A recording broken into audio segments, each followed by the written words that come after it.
بسم اللہ الرحمن الرحیم الحمدللہ رب العالمین والصلاة والسلام علی اشرف الانبیاء والمرسلین وعلی آلہ واصحابہ اجمعین اما بعد فاعوذ باللہ من الشیطان الرجیم بسم اللہ الرحمن الرحیم قال اللہ تعالی فی القرآن المجید والفرقان الحمید وَهُوَ أَصْدَقُ الصَّادِقِينَ اقرأ کتابک کفیٰ بنفسک اليوم علیک حسیبا صدق اللہ العظیم حب النبی علی الانام فریضۃ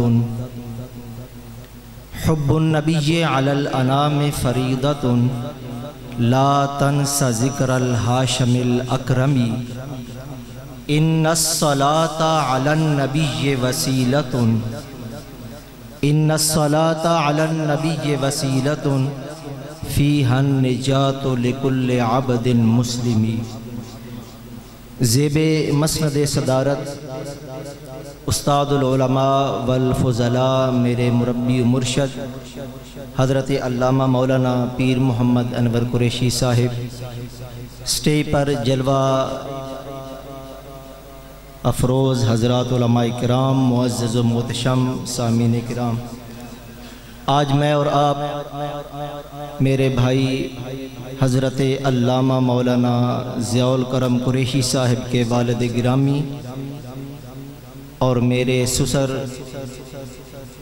محترم المقام قبلہ قاری مقبول احمد قریشی صاحب کی ایصال ثواب کی اس محفل پاک میں میں اور آپ حاضر ہیں۔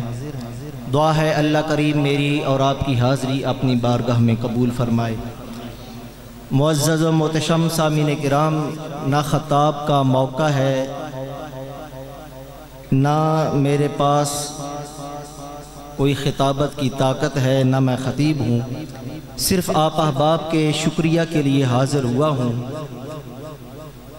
اللہ کریم نے نبی کریم صلی اللہ علیہ وآلہ وسلم کی امت پر بہت سارے انعامات فرمائے، ان میں سے ایک کرم یہ فرمایا کہ ان کو آپس میں جوڑ کر رکھا۔ اس کے بہت سارے پہلو ہیں، لیکن میرے اور آپ کے آقا کریم صلی اللہ علیہ وآلہ وسلم نے مسلمانوں کے حقوق کو بیان فرمایا، اور اس میں صرف مردوں کے حقوق ہی نہیں بلکہ زندہ لوگوں کے حقوق کو بھی بیان کیا گیا۔ فرمایا ایک مسلمان جب دوسرے کو ملے تو اس کو سلام دے، یہ بھی ایک مسلمان کا دوسرے پر حق ہے۔ دوسرے مسلمان کے ساتھ خیر خواہی کا معاملہ ہمیشہ کرے، یہ بھی حق ہے۔ اپنے مسلمان بھائی کو چھینک آئے اس کی چھینک کا جواب دے، یہ بھی حق ہے۔ مسلمان بھائی بیمار ہو جائے تو اس کی عیادت کرے، یہ بھی میرے اور آپ کے آقا کریم صلی اللہ علیہ وآلہ وسلم نے حق بیان کیا۔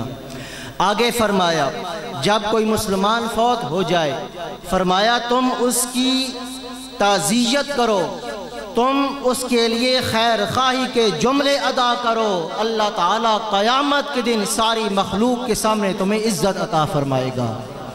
میرے اور آپ کے آقا کریم صلی اللہ علیہ وآلہ وسلم نے ارشاد فرمایا ما من مسلم یعزی اخاہ بمصیبت الا کساہ اللہ من حلل الکرامت یوم القیامہ۔ میرے اور آپ کے آقا کریم صلی اللہ علیہ وآلہ وسلم نے ارشاد فرمایا کوئی مسلمان جب فوت ہوتا ہے اس کے ساتھ تعزیت کرتا ہے کوئی بھائی، اس کے لواحقین کے ساتھ جا کر قرآن پاک پڑھ کر ایصال ثواب کرتا ہے، یہ تعزیت کرنے والا انسان جب قیامت کے دن آئے گا اللہ ساری مخلوق کے سامنے اس تعزیت کرنے والے انسان کو بلائے گا اور بلا کر سب کے سامنے اس کو عزت والا جوڑا عطا فرما دے گا۔ آپ یہ سمجھیے یہاں پر آپ صرف رسم پوری کرنے کے لیے نہیں آئے، بلکہ آقا کریم صلی اللہ علیہ وآلہ وسلم نے جو ایک مسلمان کے دوسرے پر حق ہیں اس حق کو میں اور آپ پورا کرنے کے لیے آئے ہیں۔ محتشم سامعین کرام، اللہ کریم نے ارشاد فرمایا قیامت کے دن بندے کو اللہ تعالیٰ کی بارگاہ میں پیش کیا جائے گا۔ اللہ کریم اسے فرمائیں گے اقرأ کتابک، اپنا نامہ اعمال پڑھ، کفا بنفسک الیوم علیک حسیبا، تیرا آج جو بھی فیصلہ ہونا ہے ہم نہیں کریں گے، پڑھتا جا، جو تو پڑھے گا وہی تیرا فیصلہ کر دیا جائے گا۔ میں نے اور آپ نے اللہ کریم کی بارگاہ میں ہر حال میں حاضر ہونا ہے۔ ہر بندے کی کیفیت اس کی اپنے اعمال کے مطابق ہوگی۔ نیک بندے کے ساتھ نیکی والا معاملہ پیش کیا جائے گا، برائی والے بندے کے ساتھ اس جیسا سلوک ہوگا۔ یہی سوال لے کر میرے اور آپ کے آقا کریم صلی اللہ علیہ وآلہ وسلم کی بارگاہ میں صحابہ حاضر ہوئے۔ یا رسول اللہ، کیا ہم اللہ تعالیٰ کی بارگاہ میں جائیں گے؟ فرمایا ہاں۔ اے صحابہ، معاملہ یہ ہوگا اذا بشر الکافر بعذاب اللہ وسخطہ وغضبہ۔ میرے اور آپ کے آقا کریم صلی اللہ علیہ وآلہ وسلم نے فرمایا ایک نافرمان کے ساتھ قیامت کے دن معاملہ کیسے پیش ہوگا، وہ اللہ تعالیٰ کی بارگاہ میں کیسے پیش کیا جائے گا؟ ملاقات سے پہلے اس بندے کو بلایا جائے گا، اسے بتایا جائے گا تو دنیا میں اللہ تعالیٰ کی نافرمانی کرتا رہا، آج اللہ تعالیٰ کی بارگاہ سے تجھے عذاب بھی دیا جائے گا، اللہ تعالیٰ تمہارے ساتھ سختی والا معاملہ بھی فرمائیں گے۔ میرے اور آپ کے آقا کریم صلی اللہ علیہ وآلہ وسلم نے ارشاد فرمایا وہ بندہ اللہ تعالیٰ کے ساتھ ملاقات کو پسند نہیں کرے گا، اللہ اس سے ملنا جلنا پسند نہیں کرے گا، لیکن آگے فرمایا اذا بشر المؤمن برحمت اللہ، جب ایک مسلمان کو، ایک بندہ مومن کو اللہ تعالیٰ کی رحمت، اللہ تعالیٰ کی بارگاہ سے جنت کی خوشخبری سنائی دی جائے گی، اس کا کیا مقام ہوگا؟ میرے اور آپ کے آقا کریم صلی اللہ علیہ وآلہ وسلم نے فرمایا جب ایک بندہ مومن کو بتایا جائے گا کہ جب تو زندگی کے ہر موڑ پر اللہ کو یاد کرتا رہا، راتوں کو اٹھ کر اسے تو مناتا رہا، دن میں تو برائی سے دور رہا، اپنے دامن کو شیطان سے دور کرتا رہا، آ بندے آ، اللہ کی رحمت تیرا انتظار کر رہی ہے۔ میرے اور آپ کے آقا کریم صلی اللہ علیہ وآلہ وسلم نے فرمایا فَأَحَبَّ لِقَاءَهُ، حال یہ ہوگا جب اللہ کی بارگاہ سے جنت کی خوشخبری سنے گا، اور سب سے بڑی نعمت اللہ کے دیدار کو بندہ سنے گا، کشاں کشاں اپنے رب کی طرف دوڑ لگائے گا۔ جب یہ حال ہوگا، رسول اللہ نے فرمایا حال یہ ہوگا فَأَحَبَّ اللَّهُ لِقَاءَهُ، یہ بندہ کوشش کرے گا اللہ بڑھ کر اپنے بندے کا استقبال فرمائے گا۔ جو بندہ دنیا کے اندر نیک کام کرے گا اس کی ملاقات کا منظر الگ ہے، جو بندہ اللہ تعالیٰ کی نافرمانی کرے گا اللہ سے اس حال میں ملے گا، اللہ اس کے ساتھ راضی نہیں ہوگا۔ آئیے آج کی اس تقریب سعید میں میں اور آپ اس پہلو پر سوچتے ہیں ہم نے اللہ کے ساتھ ملاقات کو خوبصورت کس طرح بنانا ہے۔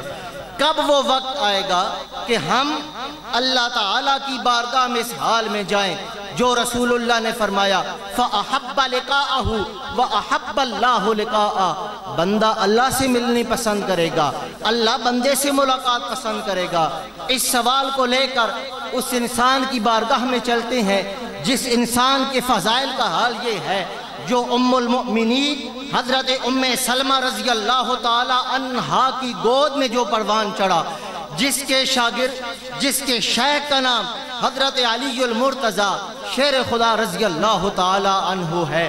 میری مراد حضرت خواجہ حسن بصری رضی اللہ تعالی عنہ کی بارگاہ میں ایک بندہ کیا، کہنے لگا اے حسن بصری کیا وجہ ہے جو انسان بھی آتا ہے تیری بارگاہ میں کشاں کشاں آتا ہے، ما سر زہدک فی الدنیا، کیا وجہ ہے اللہ تعالیٰ نے دنیا میں تمہیں بڑا مقام عطا فرمایا؟ حضرت خواجہ حسن بصری نے چار ہمیں چیزیں بتائیں، فرمایا یہ چار چیزیں میں نے دنیا میں اپنائی ہیں، اللہ تعالیٰ نے دنیا میں ہی مجھے عزتیں عطا فرما دی ہیں۔ آج کی محفل کا تحفہ میں وہی چار کلمات حضرت خواجہ حسن بصری والے پیش کروں گا۔ میرے اپنے دامن میں تو کوئی چیز نہیں، اس رسول اللہ صلی اللہ علیہ وآلہ وسلم کے جلیل القدر تابعی کا وہ فرمان آپ کے سامنے پیش کرنا چاہوں گا۔ آپ نے فرمایا کہ مجھے اللہ تعالیٰ نے یہ مقام کس لیے عطا کیا؟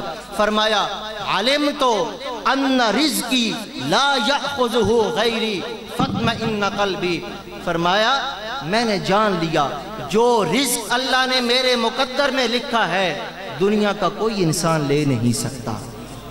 اگر تو اور میں آج اس حقیقت پر غور کریں، جس رزق کے پیچھے تو اور میں اللہ کو چھوڑ دیتے ہیں وہ تو اس رب کریم نے رکھ دیا ہے، پوری دنیا مل بھی جائے تیرا وہ رزق کبھی کم نہیں کر سکتی ہے۔ آج رزق کے پیچھے لگ کر اللہ تعالیٰ کے چھوڑنے والوں، آؤ میں اور آپ کے سامنے حضرت خواجہ حسن بصری کا ایک اور قول پیش کروں۔ آپ سے پوچھا گیا لوگ رزق کی خاطر اللہ تعالیٰ کو بھلا دیتے ہیں، آپ نے فرمایا اللہ کریم نے قرآن پاک میں 90 مرتبہ یہ وعدہ کیا ہے کہ میں کسی بندے کا رزق کم نہیں کروں گا۔ جس رب نے یہ وعدہ کیا ہے اس پر یقین کر کے تقوی اختیار کر، تیرا رب تمہیں بلا حساب رزق دے دے گا۔ آج ہم رزق کی تلاش میں نماز چھوڑ دیتے ہیں، آج ہم رزق کی تلاش میں اللہ تعالیٰ کی بندگی چھوڑ دیتے ہیں۔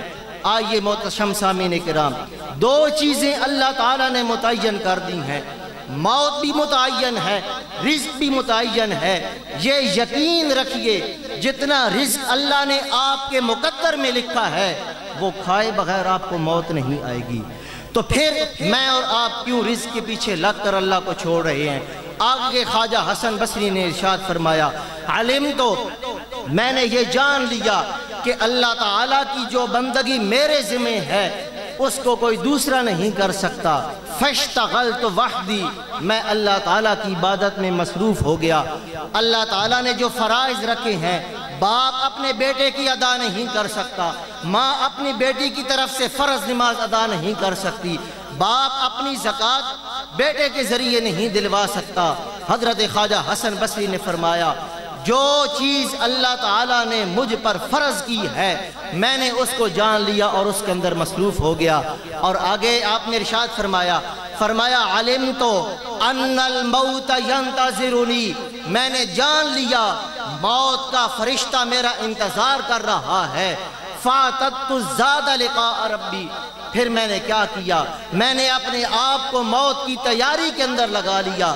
جو انسان اپنے آپ کو موت کی تیاری کے اندر لگا لیتا ہے وہ انسان زندگی میں کامیاب ہو کے جاتا ہے۔ میرے اور آپ کے آقا کریم صلی اللہ علیہ وآلہ وسلم نے یہی بات ارشاد فرمائی تھی کہ اپنے احوال کو سنوارنا چاہتے ہو، اپنے معاملات کو درست کرنا چاہتے ہو، موت کو یاد رکھو۔ جو موت کو یاد کرتا ہے وہ فرائض میں کوتاہی نہیں کرتا، جو موت کو یاد کرتا ہے وہ رسموں کا پابند نہیں ہوتا، ہر حال میں اپنی نظر اپنے رب کریم پر رکھتا ہے۔ اور چوتھی اور آخری بات فرمایا علمت ان اللہ تعالی، میں نے جان لیا میں نے ایک دن اپنے رب کریم کی بارگاہ میں حاضر ہونا ہے، فعددت الزاد لقاء ربی، میں نے اللہ تعالیٰ سے اپنی ملاقات کی تیاری شروع کر رکھی ہے۔ آئیے آج کی محفل کا یہی پیغام لے کر جائیے، ایک دن ہم نے اللہ تعالیٰ کی بارگاہ میں حاضر ہونا ہے، اس کی ملاقات کی تیاری کر لیں۔ اس کی ملاقات کی تیاری کرتے ہوئے اس کے احسانات جو ماں کے پیٹ سے لے کر قبر تک رہے ان کو یاد رکھو، آؤ نیکی کی عمل کریں۔ کسی شاعر نے بڑی خوبصورت بات کی، کہتا ہے کہ تو چاہتا ہے کہ تو نیکی والے راستے پر چلے لیکن تو عملی طور پر کام نہیں کرتا۔ ان السفینۃ لا تجری علی الیبس، جو کشتی ہوتی ہے جسے پنجابی میں بیڑی بولتے ہیں، بیڑی کدی بھی خشک زمین تے نہیں چل دی، بیڑی جدو بھی چلے گی ہمیشہ پانی دے اندر چلے گی۔ آؤ میرے بھائیو ہم بھی نیکی والے راستے پر چلیں۔ اس زندگی میں تھوڑی مشکل ہوگی لیکن جب یہ سفر ختم ہوگا صاحب نے جنت تیرا استقبال کر رہی ہوگی۔